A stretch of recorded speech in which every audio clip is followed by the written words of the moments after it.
얘기를 하길래 우리 작은 교회가 큰 교회에도 선한 영향력을 끼칠 수 있구나 이런 생각하면서 많이 배워가라고. 또 설교에도 은혜를 받았다고 그래서 사유가 또 기특해 보여요. 그래서 들을 귀가 있어서 그렇다고 또 그랬는데, 아무튼 우리 작은 교회에서 하는데 대형 교회에서 꼭 본받고 싶어하는 모습이 있다는 게 얼마나 또 긍지가 되는지 몰라요. 근데 참 안타까운 것은 제가 전국중앙교회 지금 49년째 아닙니까? 내년이 50주년인데 새벽송, 제가 알기로도 근 한 30년 이상 해오던 새벽기도가 어제 새벽송을 못했어요. 정말 뭐 상상하지 못할 일이 벌어져 가지고 원인 분석은 해봐야 되겠지만 안타깝게도 새벽송을 돌지 못하는 초유의 사태가 발생을 했습니다. 그래서 혹시 어제 새벽송 다 오는 줄 알고 기다리시다가 잠 못 주무신 분이 계시다면 이해하십시오. 살다 보면 그런 일도 있습니다. 그래서 가능하면 다 연락을 드리느라고 했는데 혹시라도 새벽송 기다리다가 안 와서 내가 잠든 건 아닌가 이런 분이 계시다면 오해하지 마시고요. 근데 이 새벽송도 좋은 리프레시, 크리스마스 즉 즐겁게 하는 그런 문화지요. 크리스마스의 문화의 한 종류입니다.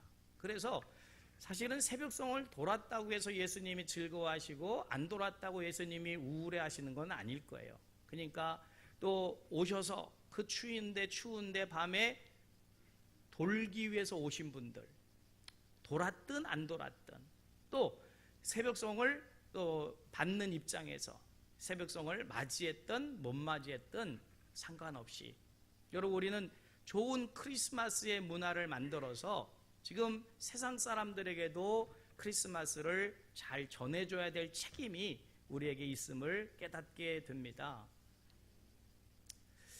김포에 산타 마을이 있다 그래요. 그런데 그 산타 마을은 가면 산타크로스가 300개가 넘는데요, 제가 알기로.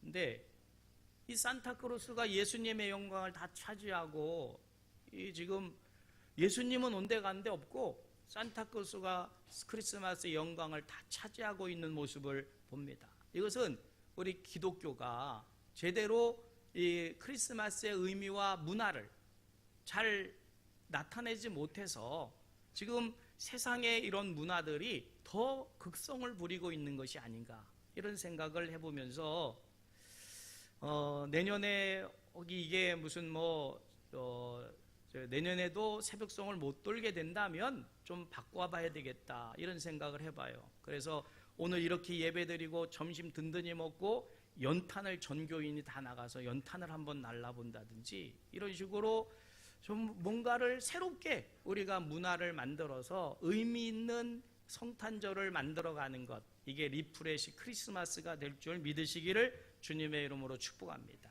그래서 대림절부터 기관별로 새벽 기도회 또 금요 심야까지 이렇게 예배 인도를 맡으면서 더 많이 참석해 보자 했던 이런 좋은 것들, 이거를 문화로 만들어서 내년도에는 이렇게 하려고 그래요. 예배 피트니스가 뭡니까? 체력 단련을 피트니스라고 그러는데, 예배 피트니스, 즉 예배에 체질되게 하는 운동, 예배 체력 단련. 그래서 예배를 위한 몸을 만드는 거예요. 몸짱 몸을 만드는 게 아니라 영적으로 예배를 잘 드릴 수 있는, 어떤 예배든지 참석할 수 있는 예배의 체력을 만드는 예배 피트니스를 해봐야 되지 않겠나. 그래서 계속 이어가려고 합니다. 다음 주는 어느 주간이라고요? 남성교회. 또 다시, 그래서 이번에는 학생회도 청년회도 새벽기도 못하란 법이 없지요.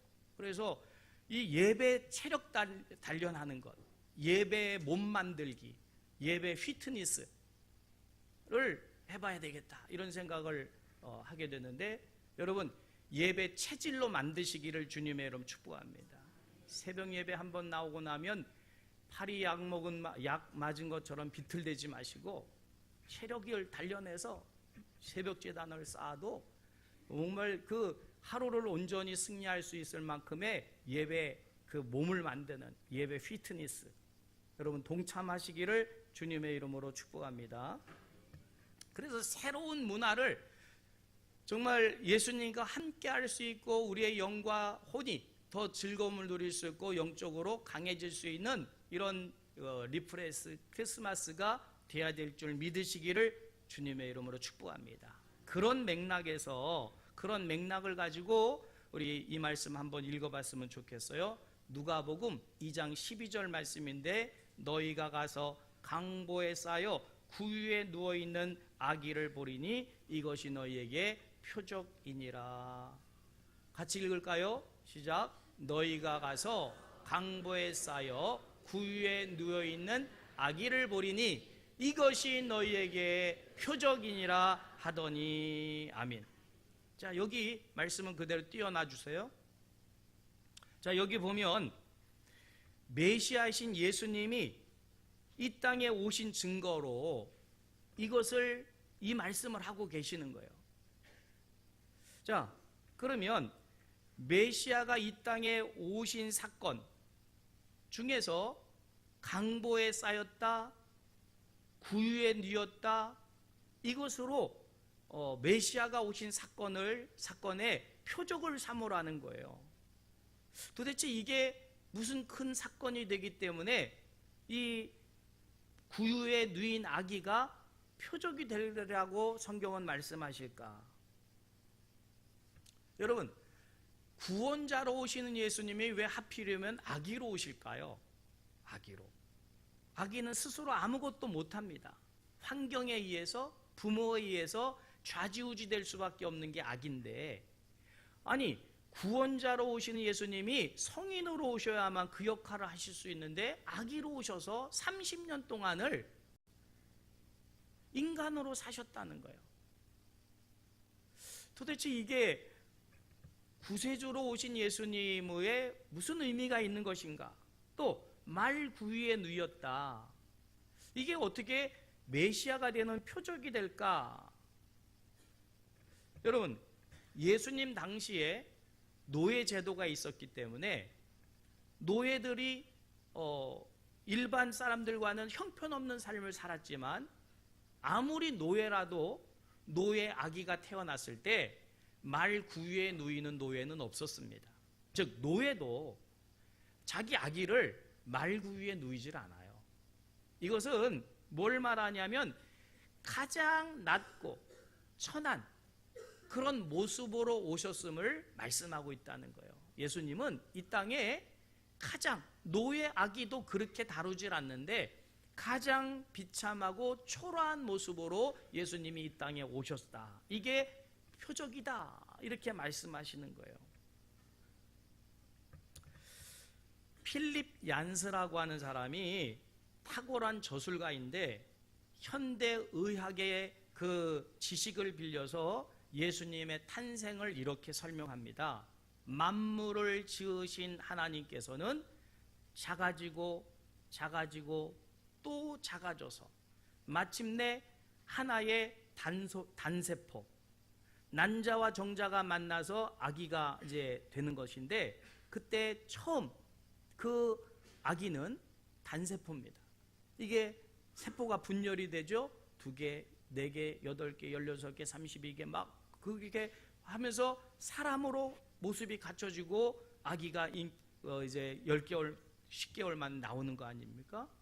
만물을 창조하신 하나님이 작아지고 작아지고 작아지고 작아져 단세포로 이 땅에 오셨다. 가장 보잘것없고 가장 초라하고 가장 그 낮은 모습으로 오셨다. 그게 메시아다. 성경은 그걸 강조하고 있는 거예요. 자, 그런 의미에서 오늘 본문 말씀을 보게 되면 오늘 왜 예수님, 자, 그러면서 그 구유에 누인, 즉 말먹이통에 누인 아기 예수를 보라. 이 말은 무슨 말인가? 이게 무슨 말씀일까요? 우리에게 그 낮고 천한 모습으로 오신 예수님을 보라는 거예요. 그 예수님을 봐라. 이게 도대체 무슨 의미냐? 여러분, 아기를 보면 어떤 느낌을 받습니까? 예쁘고 사랑스럽고 그렇게 천사 같을 수 없지요. 아기라는 자체가. 물론 예수님도 아기이기 때문에 그런 모습이 있었겠지만 그런 모습을 보라는 게 아니에요. 구유에 누인 아기를 보라, 이 말은 그 아기 예수님을 보면서 우리는 뭘 또 봐야 되냐면 그 예수님이 십자가를 지실 것을 봐야 되고, 그 예수님의 아기의 그 단순한 예쁜 모습을 보라는 게 아닙니다. 구유에 누인 그 아기 안에 있는 그 본질을 보라는 거예요. 본질. 오늘 우리가 예배를 드리면서도 화려한 예배, 크리스마스 예배를 드리면 그게 성탄일까요? 아니요. 본질로 가야 돼요. 본질로. 도대체 예수님은 왜 이 땅에 그런 모습으로 오셨으며 왜 구유에 누인 아기를 보라 하셨을까? 이 의미를 찾아서 도대체 내가 봐야 될 건 뭔가? 그 해답이 오늘 본문 말씀에 있어요. 자, 오늘 본문 말씀 뭐라고 말씀합니까? 너희 안에 이 마음을 품으라. 곧 그리스도 예수의 마음이니. 이 마음은 낮추는 마음이에요. 겸손한 마음입니다.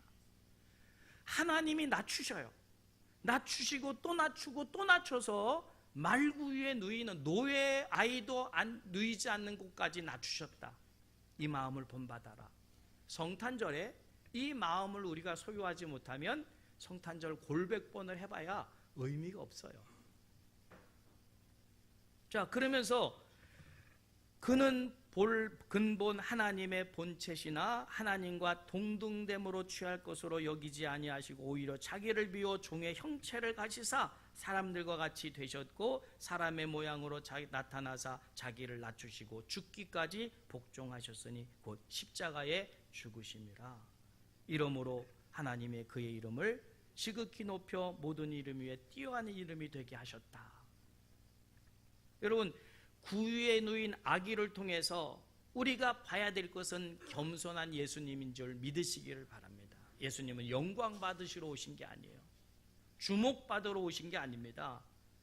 이 오늘 본문 말씀에 겸손의 예수님의 7가지 모습을 발견할 수가 있는데, 첫째는 하나님으로서 그 권위와 영광을 포기하셨다는 것이고, 두 번째로 자기를 비워서 하나님이란 형체를 비워서 종의 형체로 오셨다는 것이고, 또 사람을 구원하기 위해서 사람을 취하여 사람의 모습으로 오셨다는 것이고, 그리고 그 사람을 섬기기 위해서 오셨다는 것이고, 비천한 자리, 말 구유통에 말 먹이통에 태어나셨다는 것이고, 일생을 복종하는 삶을 사셨다는 거예요.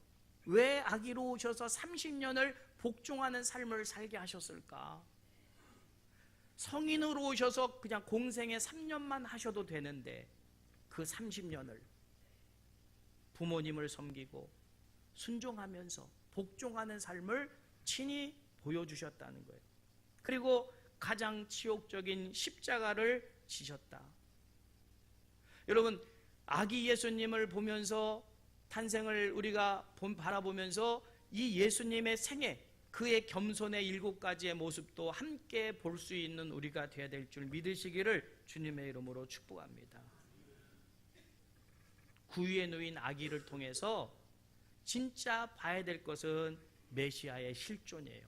겸손의 모습으로 낮추고 낮추는 그 예수님. 근데 우리는 어떻습니까? 그 예수님 이용해서 자꾸 높아지려고만 하는 거죠. 내가 드러나야 되고 내 이름이 알려져야 되고 내가 하는 것들이 사람들이 알아줘야 되는, 그건 크리스마스하고는 상관이 없는 그런 모습일 것입니다. 그래서 8절에 보면 죽기까지 복종하셨으니 십자가에 죽으심이라. 주님의 복종은 죽음이었어요. 여러분, 이 땅에 태어난 생명치고 죽고자 하는 사람이 어디 있겠어요? 본능적으로 다 살고 싶지요. 본능적으로 다 높아지고 싶지요. 그런데 예수님은 주님이 살고 싶음까지 나를 살리고자 그것까지 내려놓으심을 십자가에서 보여주셨다는 거예요. 그러면서 주님이 하신 말씀이 뭡니까? 너희도 이같이 하라. 네의 몫에 텐 십자가 지고 나를 따르라. 예수님을 믿는다는 것은 예수의 삶을 살아가는 것인데 십자가 지지 않고는 예수님을 따라갈 수가 없습니다. 여러분, 이 성탄의 화려함 속에 취해서